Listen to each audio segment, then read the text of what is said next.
Gonzaga's non-conference schedule is the toughest in all of college basketball, proof that Mark Few will play anyone, anywhere, at any time.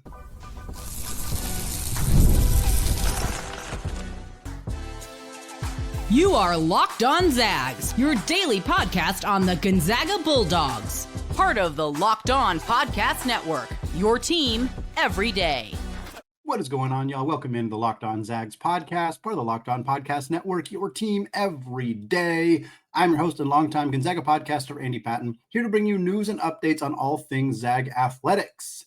Today's episode is brought to you by Mazda. Just like there's more to every player, more dedication, more attention to detail, there is more to a Mazda vehicle. Stay tuned later in the episode for highlights in this week's Moving the Game Forward segment. Well, we got a lot to get to today, folks. The non-conference schedule is live officially. Gonzaga released it on Wednesday morning. North Florida is the final piece that we have not talked about here on the show. We're going to talk a little bit about them. We're going to talk about the entire schedule as a whole, and then we're going to answer two key questions. Is this Gonzaga's toughest non-conference schedule ever? And is this the toughest non-conference schedule in college basketball this season? We'll get to that. We also got some EuroBasket updates on Mario Saint-Supery and Filip Petrusev, and a recent recruit who picked St. Mary's over Gonzaga. We'll talk about that to close out the show. But first, the big update, Gonzaga's non-conference is done. We've been kind of steadily throughout the offseason getting snippets, bits, and pieces. This is how it almost always goes with Gonzaga, is you find out who they're playing based on when those teams release their non-conference schedule, and Gonzaga happens to be on the schedule. And then when you have all of the games pieced together, that tends to be when Gonzaga finally releases things.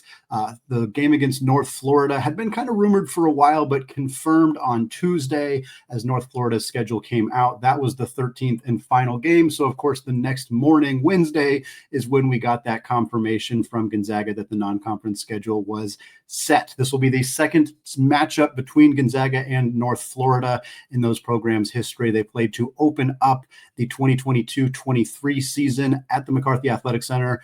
It was the first game of the season. Gonzaga absolutely blasted North Florida in that game. 104-63 was the final score. Drew Timme had 22 points. Julian Strother had 16 points, 5 rebounds. And in his Gonzaga debut coming off the bench, Malachi Smith had 15 for the Bulldogs. We're going to take a quick look through the schedule, just naming the games and the dates. We don't know times for the majority of these games, but we'll go through them here. We'll talk about some fun facts, and then we'll get into those conversations about this schedule collectively. First up, Gonzaga will play Western Oregon on October 27th. This is an exhibition game against a Division II opponent. Only one exhibition game for the Zags on the schedule. Curious if that changes. This reveal seemed pretty final, so I'm thinking that means there maybe is only one. Whether they don't use that second exhibition game, whether they schedule one at a later date, or if, who knows? I'm not sure what the situation might be with that, but usually Gonzaga has two exhibitions, so it's a little unusual to see just one. They open up the season on the first day that you're allowed to play games, November 3rd, against Texas Southern at the Kennel. Then they'll play Oklahoma at the Spokane Arena on November 8th, part of a home-and-home series. Then they'll play Creighton on November 11th. That one is at home as well, also part of a home-and-home series. So Gonzaga will play both those two teams on the road next year. Then they play at Arizona State, their only true road game of the schedule, on November 14th. First time playing at Desert Financial Arena in Tempe. Also, the return of a home-and-home series started last year. Then Gonzaga will take on Southern Utah, the Thunderbirds, at the Kennel on November 17th. Week later, they will begin their 3 games in Las Vegas as part of the Players Era Festival, opening up against Alabama on Monday the 24th at 6:30 p.m. 24 hours later, they'll play Maryland, also again at 6:30 p.m. on Tuesday, November 25th. Their third game will be on Wednesday the 26th. The time, date, and opponent, or the time and opponent, will be revealed at a later date. Many great teams that could end up being, depending on how Gonzaga does in those first 2 games. Then Gonzaga will take on Kentucky in Nashville on December 5th. And then 2 days later is when they'll take on North Florida. So it's a quick return from Nashville to Spokane to host the Ospreys on December 7th at the Kennel. Then they'll play UCLA at the Climate Pledge Arena on December 13th. That's game 2 in a 2-year series. The first game, of course, at the Intuit Dome last year in LA. Then they'll take on Campbell, the Fightin' Camels, on December 17th at the McCarthy Athletic Center. And then they close out the non-conference December 21st against Dana Altman and the Oregon Ducks. That game will be at the Moda Center. So here are the facts. Here are the things, the fun things that kind of stand out about this non-conference schedule. We've talked about a lot of these games individually. Obviously, very exciting to have Oregon back on the schedule. First time these two teams have willingly scheduled each other since 1984. I think a lot of people are very excited about Creighton being on the schedule. Alabama's a great matchup. Obviously, we knew Kentucky and UCLA would be on here, but still very fun to get those matchups as well. John Rothstein has a top 45 kind of preseason rankings that he updates throughout the offseason. And while preseason rankings, particularly in early September, you got to take them with a grain of salt, but 7 of the teams on Gonzaga's schedule, and again, we only know 12 of their 13 opponents because we don't know who they'll play in that third game in Vegas, but of the 12 opponents on Gonzaga's schedule, 7 of them are in John Rothstein's top 45 rankings. Bart Torvik, which is another phenomenal analytics website similar to KenPom or similar to Evan Mia or other sites like that, Torvik is the only one of those sites that has their preseason rankings out already based on the roster construction. And of those same 7 teams that are in John Rothstein's top 45, all 7 of them are in the top 41 of Bart Torvik's rankings. So pretty consistent that these are 7 of the 45 best teams in college basketball. Those teams, by the way, Oklahoma, Creighton, Bama, Maryland, Kentucky, UCLA, and Oregon. Not a big surprise of which of those teams it would end up being. But for Gonzaga, I think what really stands out here is not only that more than half of their schedule is against some of the top 40, 45 best teams in college basketball, but they're only playing one of those teams at home. That would, of course, be Creighton. Big shout out to Greg McDermott and the Blue Jays for being willing to play Gonzaga at Gonzaga. Most teams are not willing to do that, as we know, and have been told very directly by coaches, cough, cough, John Calipari. But Greg McDermott, not afraid. They're going to come into our house and play Gonzaga at the Kennel. Big time stuff from them. But for Gonzaga, that means that not only is this schedule very competitive in terms of the quality of opponents that they're playing, but they're not getting that home court advantage. Yes, they are playing Oklahoma at the Spokane Arena. And yes, the crowd will very obviously be pro Gonzaga because it is a mile from Gonzaga's campus. I am not going to pretend that that is a true neutral site game. It is what KenPom has called a semi-home game and what he will clarify as a semi-road game for Oklahoma. I am fine with that. I am fine if you want to consider that Gonzaga plays 1.5 of these games at home. That's fine. That's reasonable. But Gonzaga also doesn't play any of these teams on the road. And I do think that that's unfortunate. And I think we've talked about this before, but for Gonzaga, you're only going to play teams on the road if they're willing to play you at home. I wouldn't go play somebody at their house if they weren't willing to come play at my house. And that's the case here. Gonzaga's only true road game on the schedule is at Arizona State because Arizona State came to play Gonzaga in Spokane when they played here last year. Arizona State, by the way, 70th at Bart Torvik's rankings. It's a brand new roster, so it's really hard to know how good they're going to be, but they're not going to be that bad of a team this upcoming season.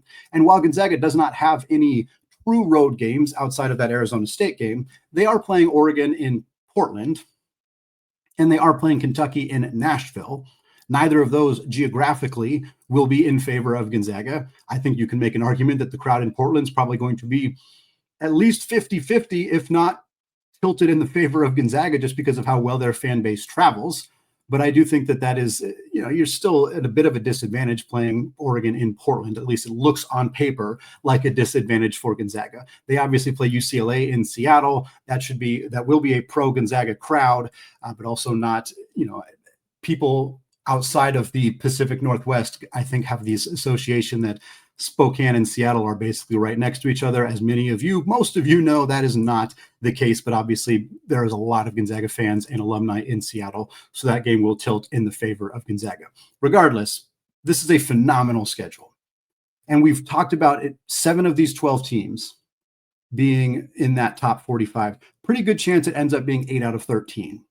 Depending how Gonzaga does, if they drop both games to Alabama and Maryland, then yes, that third game will probably be somebody like UNLV or Notre Dame or Rutgers, which will not help. But if they go 1-1 or 2-0, then they're going to get potentially an Iowa State or a Kansas or a Baylor or somebody like that that's probably going to be in that top 50, at least top, maybe even top 25 conversation. This is a prolific non-conference schedule for Gonzaga.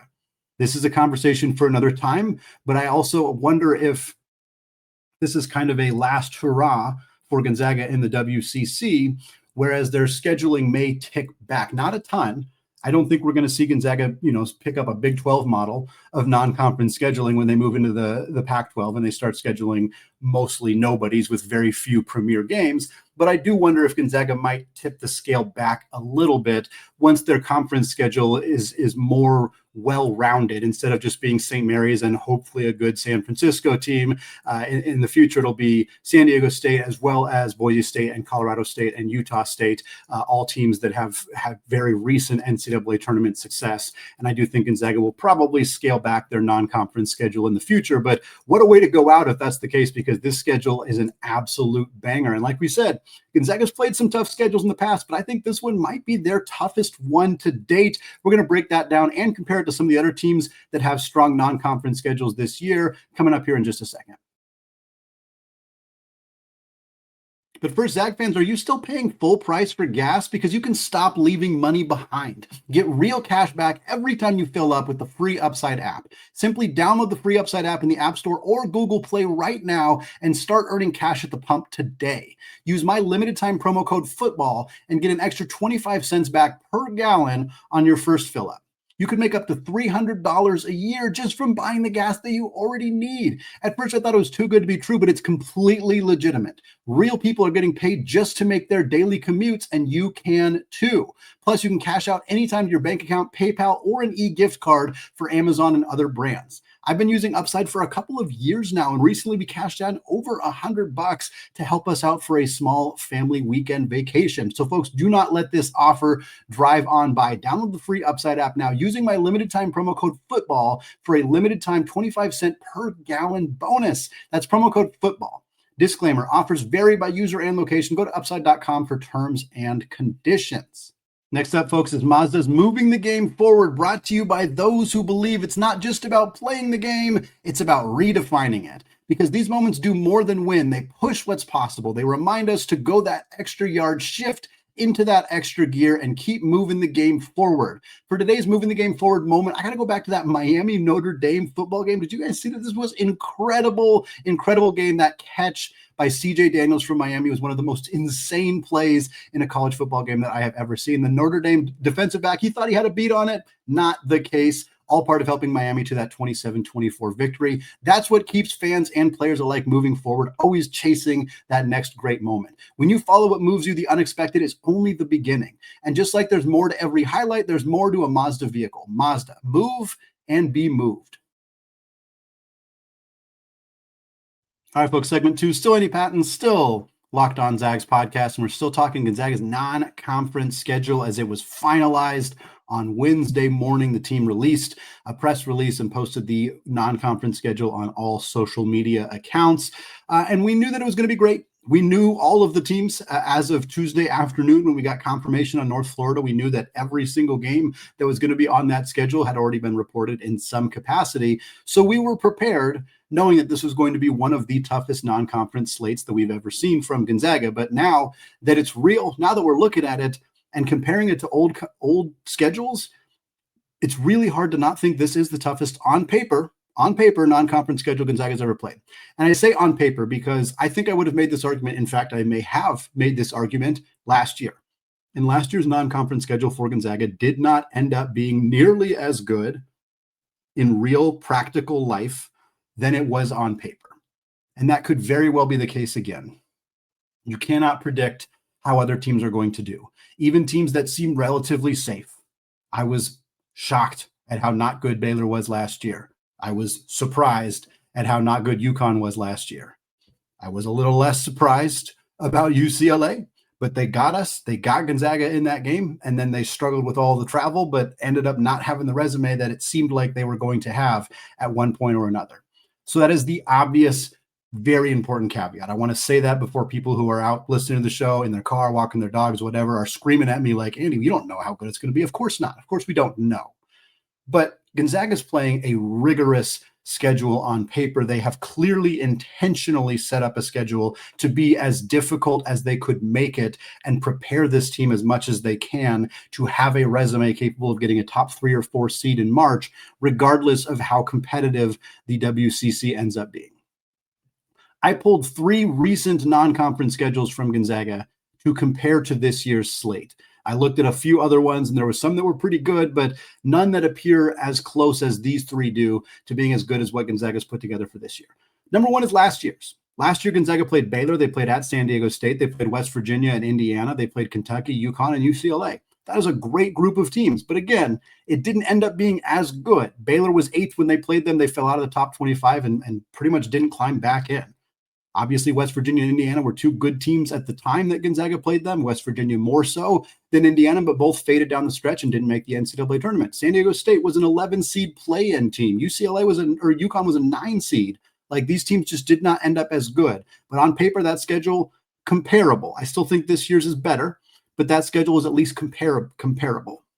Pulled it back a few years after that to the 22-23 season, and this one was great. Really, really good schedule for Gonzaga. They played Michigan State. That was on the aircraft carrier in San Diego. They played at Texas, true road game against Chris Beard and the Longhorns. They played Kentucky. They played Purdue and Xavier in the Phil Knight Legacy Invitational. They played Baylor. They played Washington. They played Alabama. That one is tough. Almost all of those games were at neutral sites, similar to this year's schedule as well. Gonzaga did have a home game against UW, but every other game was a true neutral site or the Texas game, which was on the road. That's probably the most comparable one. Texas, Kentucky, Baylor were all ranked at the time. Purdue was not ranked at the time, but ended up being ranked for the majority of the season. In fact, they got ranked, I think, right after they beat Gonzaga that week. They jumped in the top 25 and pretty much stayed there for the rest of the year. So for all intents and purposes, that counts as a ranked game effectively. I think if I were to pick a schedule, if I was going to pick one that's not this year's Gonzaga schedule, I think this is the one that I would probably pick. But I will say the 2018-19 non-conference schedule, pretty darn good as well. They played A&M. They played A&M, they played Illinois, Arizona, Duke. They played at Creighton. They played Washington. They played Tennessee, and they played at North Carolina. 2 true road games out of that group, at Creighton and at North Carolina, potentially gives it an edge just because Gonzaga is not playing a true road game against a team of that caliber this year. They also played A&M and UW at home, but that means Illinois, Arizona, Duke, Tennessee were all at neutral sites. Really, really strong schedule that year as well. Obviously, that Duke game is what most people will remember. That game against Zion Williamson's team, just an incredibly epic performance from Gonzaga. That Tennessee game also featured that epic Brandon Clark blocked dunk, if you remember that as well. So those are the ones that I think kind of stand up most closely to this one. We'll see if Gonzaga's schedule ends up being as good or if it kind of goes the way of last year. Hopefully that's not the case, but it's a cautionary tale about being too excited about a non-conference schedule before the games come out, but it's hard to not feel at least some level of excitement about the quality of opponents Gonzaga is set to play this year. And like we said, this may not only be Gonzaga's strongest non-conference schedule ever, it might be the best non-conference schedule in college basketball. I pulled 4 other teams. Isaac and I on the Locked On College Basketball podcast, for those of you who listen, thank you. I appreciate it. We've been looking at a lot of non-conference schedules throughout the offseason, so I had quite a few kind of already locked and loaded that I knew were some of, if not the best, non-conference schedules in the sport.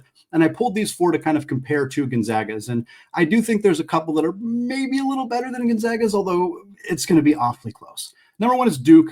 Duke plays Texas, Kansas, Arkansas, Florida, Michigan State, Texas Tech, and Michigan in the non-conference. Their only true road game out of that is at Michigan State.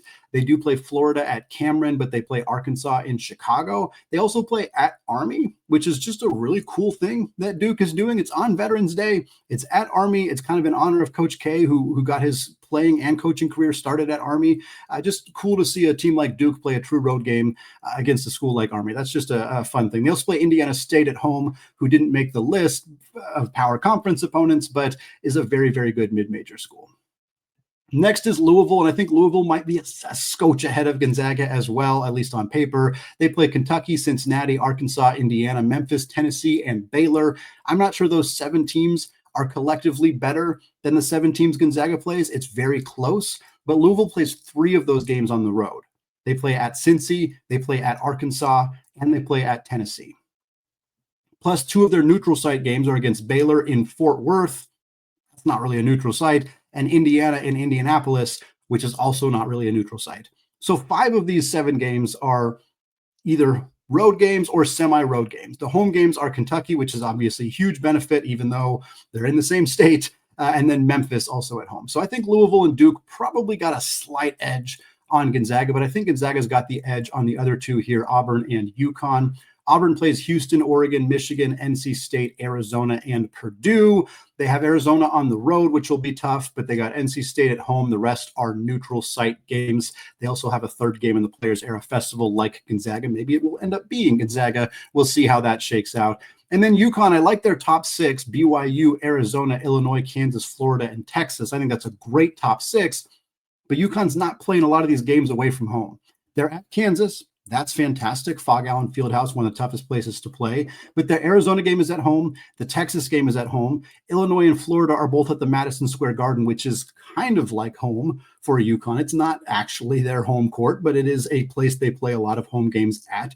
And then they're playing BYU in Boston. So I like the games. I'm not discrediting UConn. This is a great schedule, and they did not have to play this competitive of a schedule. So shout out to Danny Hurley for doing that. But with only one of these games being outside of their immediate area in the Northeast, they're a little bit lower on the list for me. We'll have more about the non-conference schedule. We'll talk about some of the biggest matchups in future episodes. But for right now, we're going to move on. We're going to talk about Mario Saint-Supery. He started for Spain against Cyprus, did not start in their recent game against Italy. He actually struggled in that game. And now Spain they're entering a must-win game on Thursday against Giannis Antetokounmpo and Greece. We're going to talk about that coming up here in just a second. But first, folks, it is almost the weekend, and it is time to look back and crown this week's MVP on Who Delivered, powered by DoorDash. Just like you can win every Saturday with DoorDash Streaks, saving more every time you order, these players delivered when it mattered the most. Let's break it down. For today, we're talking Florida State quarterback Tommy Castellanos. He delivered in a huge way. All the talk this offseason. Can the Boston College transfer live up to the billing for Mike Norvell and the Seminoles? He went out and got it done against Alabama last week. No hesitation, no delay. Just like Castellanos delivered for the Noles, DoorDash delivers your Saturday. With DoorDash Streaks, you can save every Saturday when you order. Stack it up all season, and you could save up to $250, including 100 in DoorDash credits. Order this Saturday. Keep the streak alive for your game day, only with DoorDash. Terms apply. Promo period through November 18th. All right, folks, segment 3, still Andy Patton, still Locked On Zags podcast. So we're closing out the show with a EuroBasket update on both Mario Saint-Supery and Filip Petrusev, as well as an update on a Gonzaga recruiting target. To close out the show, we'll start with Saint-Supery. Saint-Supery played for Spain against Italy over the weekend, or I think it was on Tuesday that this game happened. And while Saint-Supery started for Spain against Cyprus, we kind of wondered, is he going to continue to be in the starting lineup? I mean, he's 19 years old. He's the youngest player to represent Spain at EuroBasket since Ricky Rubio way back in 2009. And ultimately, he did not end up starting in that game against Italy. Don't know if that means he was starting against Cyprus because they knew that they could start him in that game and knew that they were going to roll to an easy 50-point win, or if there's some other factor at play. But did not have his strongest performance against a very good Italian club. He had 7 points and assists and a rebound in that game. He was 2 of 5 from the field, but he also had 3 turnovers and 2 fouls. The 1 assist is the fewest he's had in the game since starting EuroBasket. The 3 turnovers is the most he's had in the game since starting EuroBasket. So again, just not a super strong performance from Saint-Supery. But I'm going to tell you right now, Gonzaga's not worried. Mark Few's not worried. Coaching staff's not worried. We shouldn't be worried. For starters, this is the experience that you want Mario to be getting. This is exactly what you want out of him being there. You were never going to say no to him going over to play for his home country because you don't want to shoot yourself in the foot from an international recruiting perspective. But you also if you're going to go do this and spend time, in a different country and not with us, not practicing with us, we want you to get something out of it. There are things that are important to us that you're able to do. And I mean, the most important one is continuing to get experience playing against guys who are, in many cases, 10 plus years older than him. And while Cyprus and some of the other teams that they played don't have a lot of elite high-level players, Italy does. And none of the NBA players on the Italian roster were going directly head-to-head against Mario necessarily. Danilo Gallinari, 37 years old. So when I keep saying, oh, they're like, 10 plus years older than Mario, 18. He's 18 years older. He's almost twice as old as Mario Saint-Supery. Gallinari is. Simone Fontecchino is 29, I believe, so a decade older. They're both forwards or wings. Their guard is Marco Spissu. He's 30 years old. He's a high-level guard. He's played at some of the best European League clubs throughout his professional career. So not an NBA guy, but a 30-year-old guy who's playing professional basketball since he was like 15. That's a tough matchup for Mario, and it's going to make him better. There is no doubt that he will get better from this experience playing against these high-level players. And Mario has been good.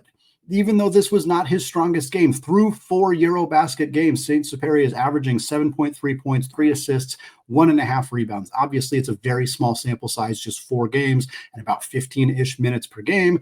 He's 5 for 8 on his 2-point attempts, so about 62.5%. He's 4 of 13 from 3, so about 31%. 7 of 8 from the free throw line. Again, very small samples here, but we have seen Mario look pretty good for the most part in these games. And one not great game against a good Italian team certainly doesn't change the narrative there. However, what it does do is it puts Spain in a real precarious position. And by real precarious, I mean they have to beat Greece on Thursday. It's not if you don't beat Greece, then you go to this bracket. You're done. You're done. You beat Greece, you advance to the round of 16. You stay in EuroBasket. You can continue to compete for a medal. You lose to Greece, it's over. Win or go home, single elimination, prepping you for the NCAA tournament. There it is. And to beat Greece, that means that you have to go up against one of the 3 best players on planet Earth in Giannis Antetokounmpo. Again, not going to put Mario on him, or let me rephrase. If the Spanish coach decides that Mario should be guarding Giannis, they probably do not deserve to win said basketball game, because that's not going to be a great matchup. Not that there is a good matchup for defending Giannis. That's why he's one of the best players on the planet, but it's not going to be Mario.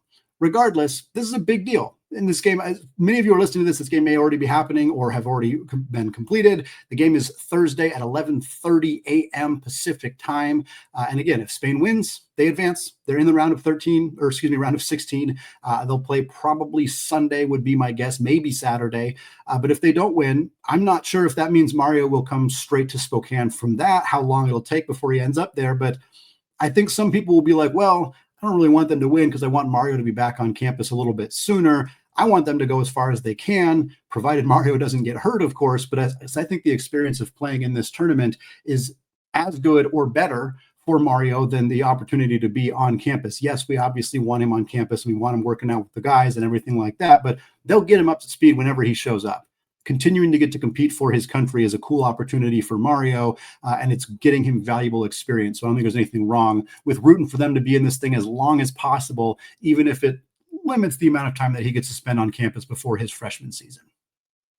Serbia fell to Turkey on Wednesday. 95-90 was the final score there. Now, the Serbians are already advancing to the round of 16, so this was not an elimination game for them, but it did kind of prove that they're not infallible in this event, especially with Bogdan Bogdanovic. Their second best player behind Nikola Jokic is out for the rest of EuroBasket.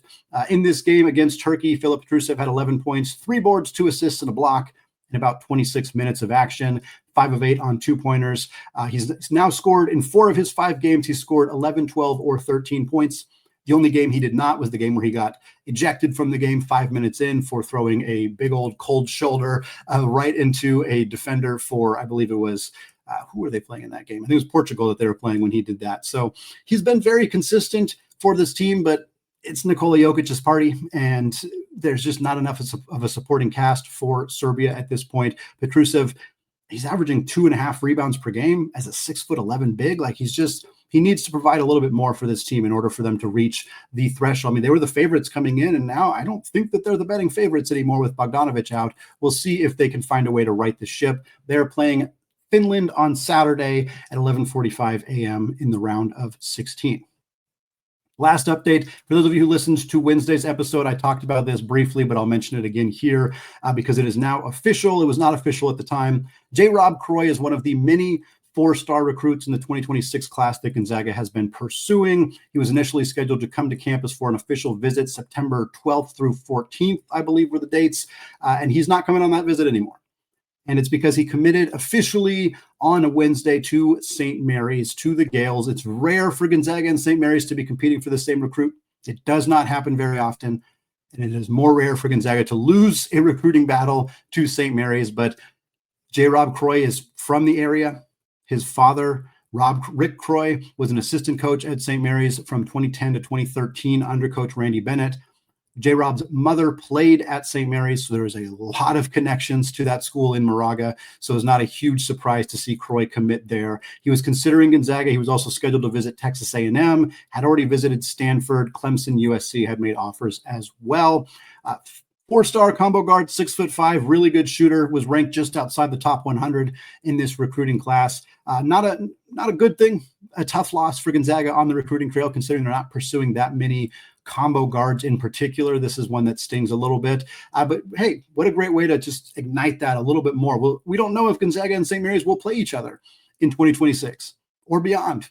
That's a big part of this too, is like, we want to be like, oh, great, he picked St. Mary's over us. Well, let's go beat him twice a year. We don't know if that's going to happen. It's possible that St. Mary's ends up in the Pac-12. It's possible that Gonzaga and St. Mary's schedule each other in the non-conference, but it's also possible that this guy spends 3-4 years at St. Mary's and never plays Gonzaga. It's just an interesting wrinkle about this whole thing. But one last kind of from St. Mary's to Gonzaga before the season begins is them picking up a player that Gonzaga was heavily interested in here in J. Rob Croy. It's going to wrap it up for me today here on the Locked On Zags podcast. Folks, thank you so much for making the show your first listen or your first watch of the day. Really appreciate all of you who are those everyday listeners, especially here in the thick of the offseason. Now that the schedule's done, we'll keep you up to date going forward. We'll talk some more about this schedule. We'll keep you up to date on any recruiting updates as we got some official visits starting to happen this month for the Zags. All that and more coming your way on future episodes. Thanks again, folks. Have a fantastic rest of your day. And of course, as always, go Zags.